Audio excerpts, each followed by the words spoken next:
Just getting things set up here.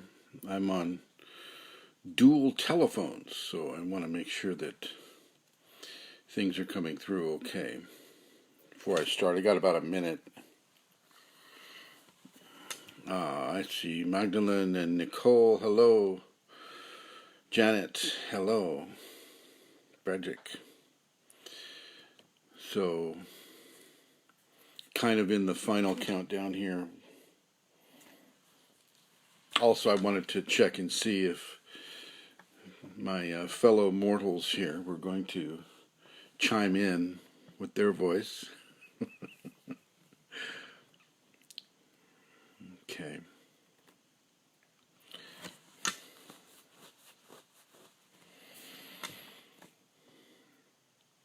I want to give people a bit of time to get here too. I know that I don't do this very often, and so thank you, Magdalene. Thank you. It's good to know.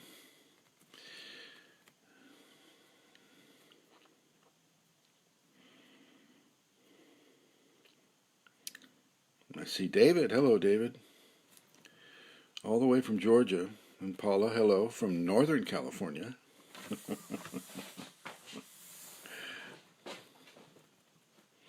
I hope everybody's feeling well. So here we are. We're at 11 o'clock now. And so far, my friends over there have not decided to chime in, which is a good thing. So I'm going to go ahead and start this. So we need to kind of get an idea of, first of all, this is the Kundalini Healing for the coronavirus or COVID-19. And I'm going to wait a little bit more for people to get on board here. This is running concurrently on the Facebook profile page, my profile page, and on the Kunalini Awakening ! Group. All right. And I see some hearts, and I want to give you my heart right back. Not quite sure how to do that from here, though. I'm afraid to touch it now. It's such a delicate operation. All right.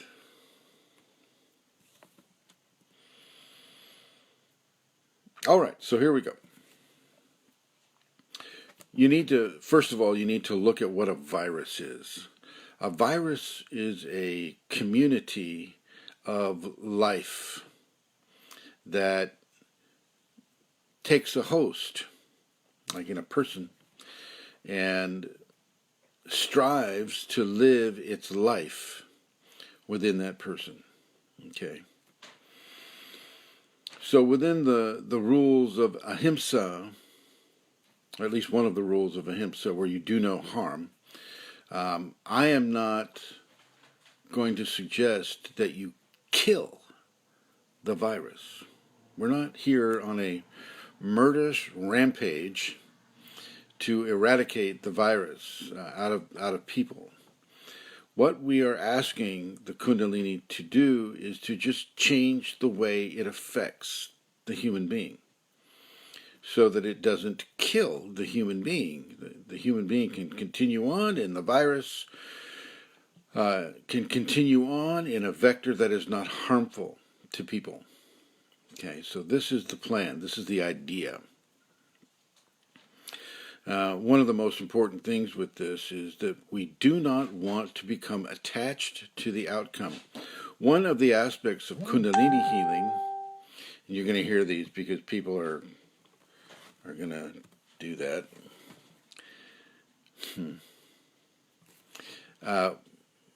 One of the things is you don't know the karma of the people that are being taken by this. You don't know from a conscious standpoint what the karma of the individual is. And divinity may have a very, very different view of the karma of that individual than you do. or what you might suspect that karma would be. We tend to want to give a blanket healing to everybody. Everybody deserves to live, and everybody deserves to be happy, and I'm just going to try to figure out a way to turn that down. I just don't know how to do that. It's, my apologies. One of these technical things that I didn't look at before we started here. So you don't get to decide the karma of an individual. The Kundalini will decide the karma of an individual. And when we're going for a broad spectrum healing, such as we're intending here, at this juncture, you don't get to make the decision for grace for every person on the planet. It just doesn't work that way. We are limited in our understandings of karma. We're limited in our understandings of grace and the intention of grace. David, could you go and clean up that situation on the group, please? David Sulabarizde or Magdalene. I just saw somebody is breaking some of the rules here. So that being given, it doesn't mean that we cannot put out our loving intention for people to be happy and healthy in their lives and with a virus in them that isn't harming them. Okay? So one of the first things you want to do is to remove your attachment to the outcome. You have got to stay in neutrality. So you remove your attachment to the outcome. All right? That's rule number one. Remove your attachment to the outcome. Don't you try to determine that everybody's going to be healed and the coronavirus or the COVID-19 virus is going to go away because you want it to go away and you want to give a healing to the entire world and this is how you want it to be and therefore that's the way it's going to be. Okay. You have to give divinity its due, and its due is that it makes the broad-based choices on every individual and group of individuals on this world, including yourself. Okay? People need to understand this. It's not an easy thing. When I say lose your attachment to the outcome, they're wondering, well, why do this in the first place? I say do this in the first place because there is room for goodness to be given. There is room for love to be given. There is room for kindness and care and compassion to be given. That's why you do it. Okay, you don't do it because you want to take God's place and heal everybody, that has this happening to them. There is room for goodness to be expanded and expounded upon in this world and within this situation with this virus. All right, so we have that understood. So let's go ahead and begin with some of the obvious things. So what I like to do is I take off the jewelry here. If you have any rings on, take the rings off. Get your bare feet flat on the floor.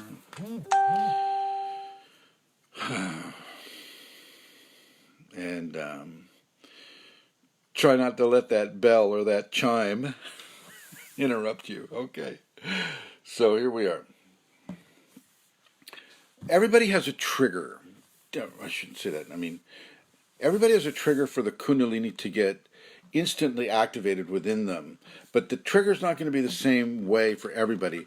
But there is a certain, we've discovered over the millennia, thousands and thousands of years, that there is a certain trigger that will help most people activate for the purposes of healing the Kundalini.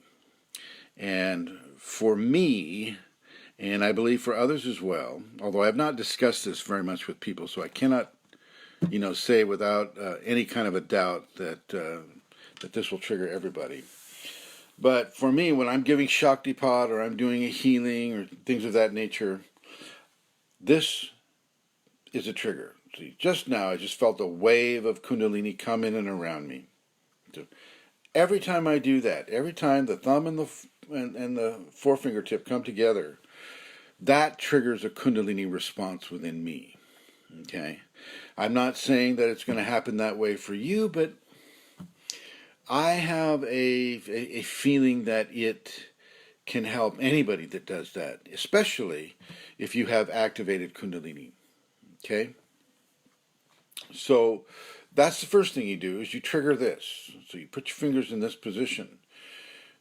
Okay, so there's that wave of Kundalini. The Kundalini is ready to go. It's like, it's very strong. It's ready to go. So I'm just going to release that for myself at this moment. But you don't need to. You go ahead and keep this trigger happening within yourself.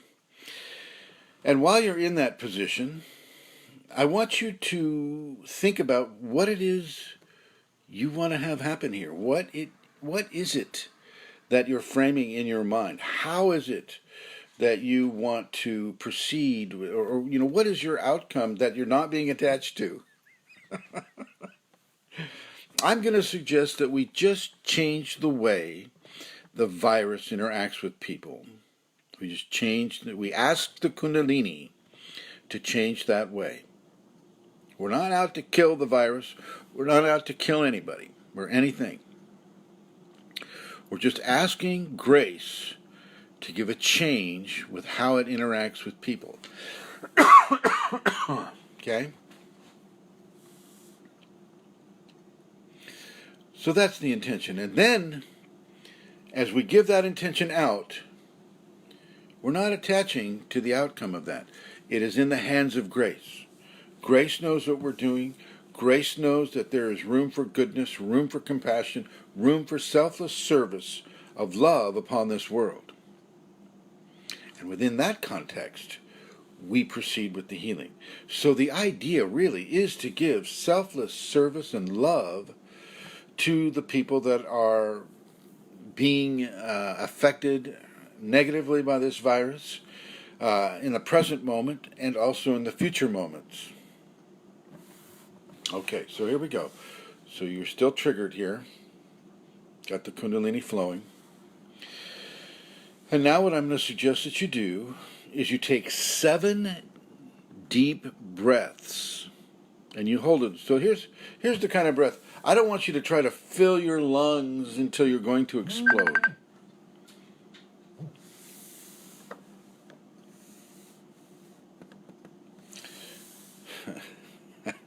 I don't want you to fill your lungs like it's going to explode, okay? I just want you to gently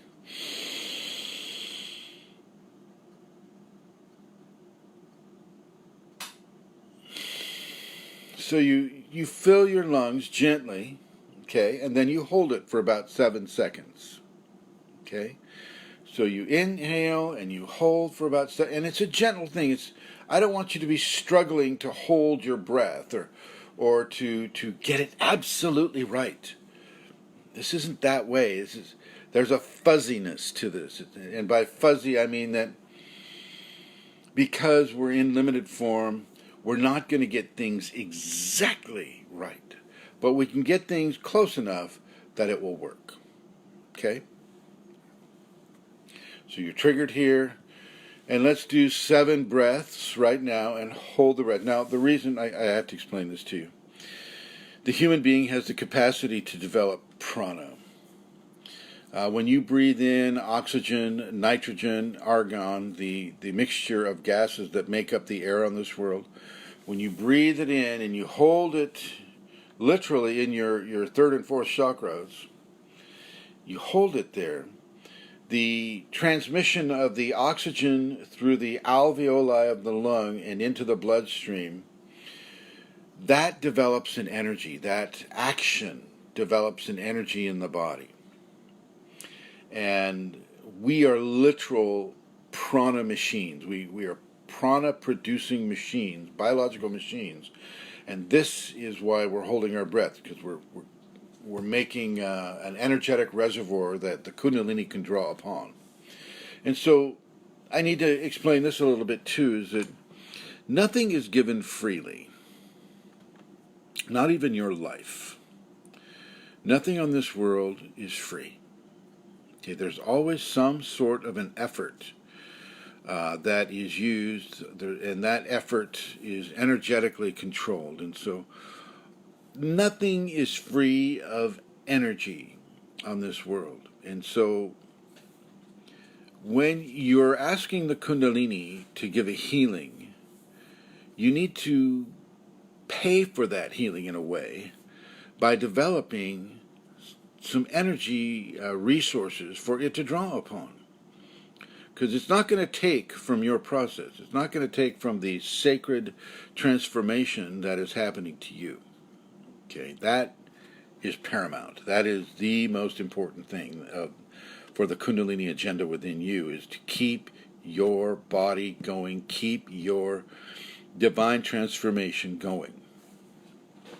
Never forget that. That's the most important thing. So that being said, when you hold your breath, the way I'm suggesting, you can build up an energetic reservoir that the Kundalini will draw upon to give that healing to another person.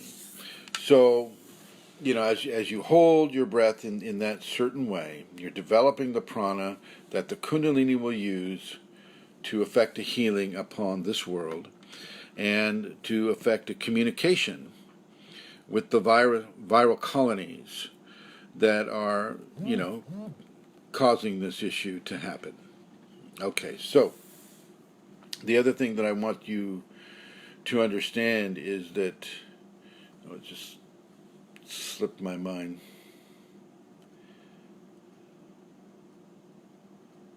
All right, so we'll just, maybe it'll come back. Okay, so you're triggered and you're doing the breathing. And as you inhale, as you bring the air into your nose, you ask the Kundalini to give a healing and a communication to the virus to change the way it interacts with people. You ask the Kundalini to do this. You're not asking the virus to do this. The virus is just trying to live. Okay, no different from you or me or a dog or a cat or an ant or a spider. It's just trying to live, and it deserves the chance to live. It's just if it doesn't kill the host, it gets to live longer.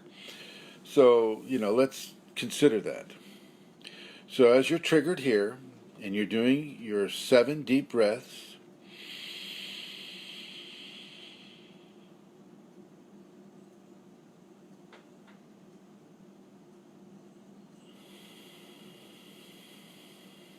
And remember, don't overfill. Don't overfill the breathing. Now you folks just keep doing that as I talk with you. Don't overfill the lungs. Don't make this a strenuous process. We want to try so hard to give our grace and our feeling of love to people, and it's a wonderful quality to have, but you can stress yourself out to the point where you're not able to give this effectively. As you're breathing,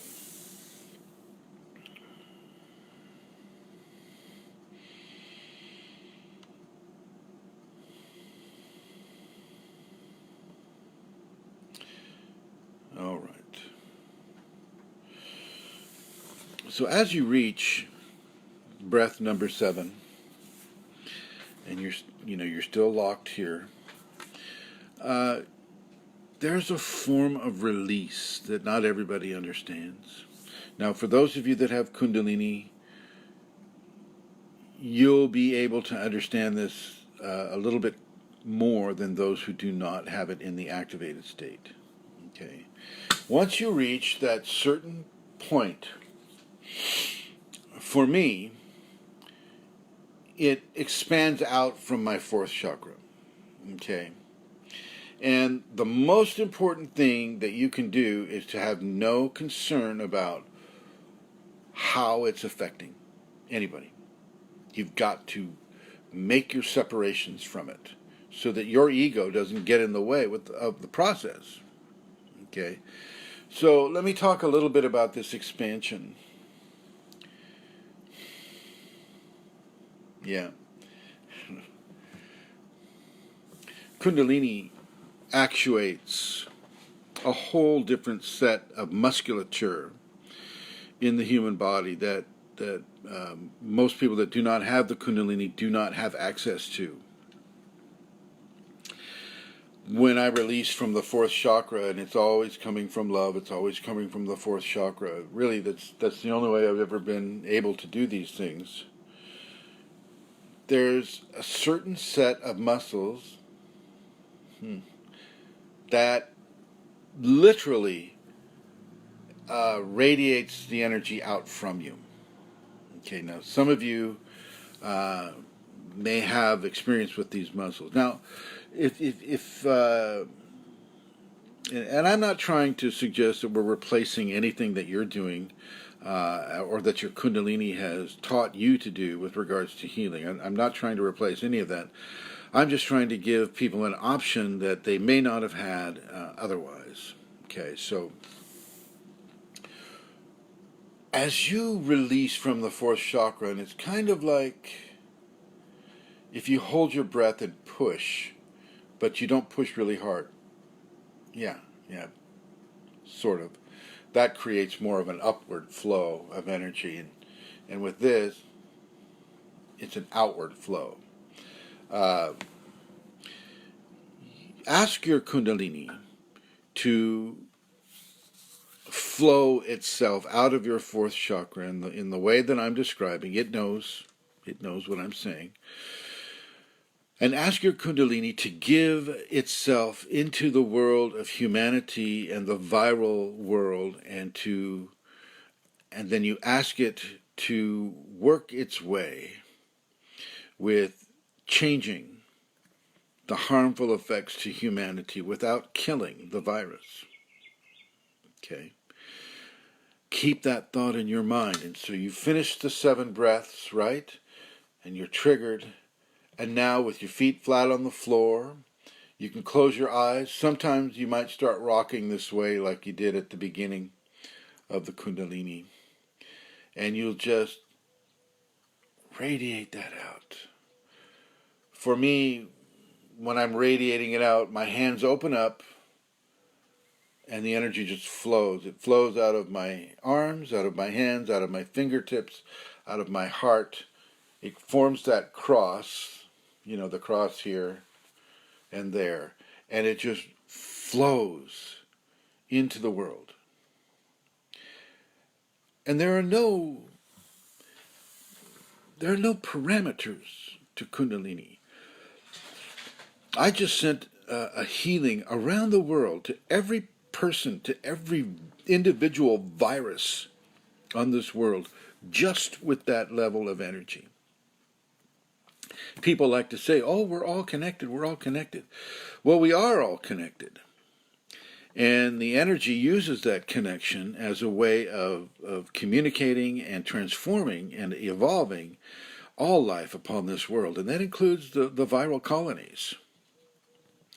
You can't go into this hating the coronavirus. You just can't. Because then you're hating life. You're hating a form of life. Okay? And you don't want to bring hate into a healing no matter what. You don't want to bring fear into it. This is where you become, this is that non-attached state where everything is as it is and it flows as it flows. And you have set your intention. And you have expanded it through your fourth chakra. You've asked your Kundalini to give it into the world.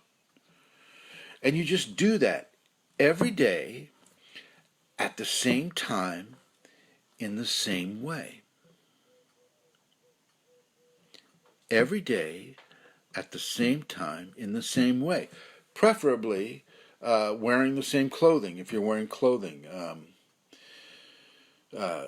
Try to make a continuity of practice and procedure as you do this. It sounds really simple and it sounds really non-technical, and I'm happy that it sounds that way. But it can get really, really intense, especially for those of you that have the energy in a very strong presence and conscious mode within you right now. I've been doing this for years and years, and I can tell you that it is amazingly effective. But once again, you've got to keep yourself out of the attachment to outcomes. You know, you can evolve, or the Kundalini will evolve you to the point where you can have an understanding of karma. Okay, you can have an understanding of, what lessons a certain person needs to have, or a certain species needs to have in order to transform itself into a furtherance of its spiritual, physical evolution. But before you can understand that, you don't get to have that information. And it's really important that you don't try to get that information in a way. Let that information be a download from the Kundalini into you.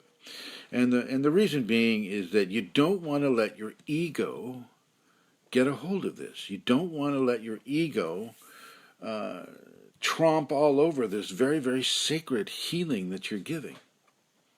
This is why neutrality is so important. Non-attachment is so important with this. Okay?